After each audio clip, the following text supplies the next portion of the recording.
Сәлеметсіңдер ме балалар? Бүгінгі қарапайым математикалық ұғымдарды қалыптастыру сабағымыздағы тақырыбымыз туған өлке табиғаты, қосуды және азайтуды үйренемін.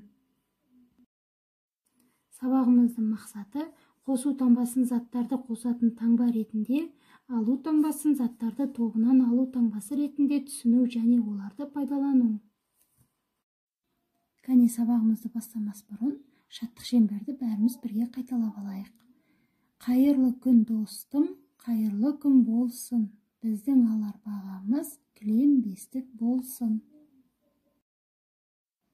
Бүгінгі сабағымыздың тақырыбы туған өлке табиғатына байланысты болғандықтан, берілген суретке қарап, өзіміздің туған жеріміздің табиғаты туралы айтып өтейік. Туған өлке не үшін қымбат?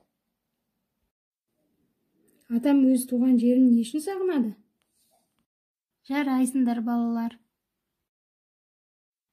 Кәне балалар, енді дәптердегі тапсырмаларымызды орындайық.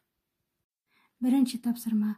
Ағаштардың қандай ретпен отырғызылғанын айтамыз, сандардың және таңбалардың көмегімен жазуларды құрастырамыз. Бұл жерде қанша шырша және қанша ағаш бар екенін анықтап алып, барлығы қанша екенін санаймыз. Қалған тапсырмаларды осыған қарап өзіміз орындаймыз.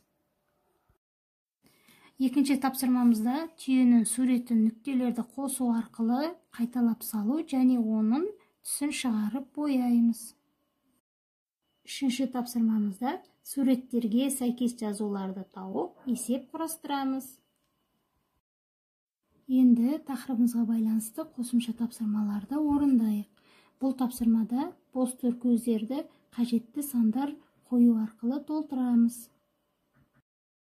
Екінші қосымша тапсырмамызда қосып азайтуға арналған есептерді шығарамыз. Жарайсыңдар балалар, енді біз бүгінгі сабағымызды смайликтер арқылы өзімізді бағалап аяқтайық. Балалар, назарларыңызға рахмет, келесі кездескенше.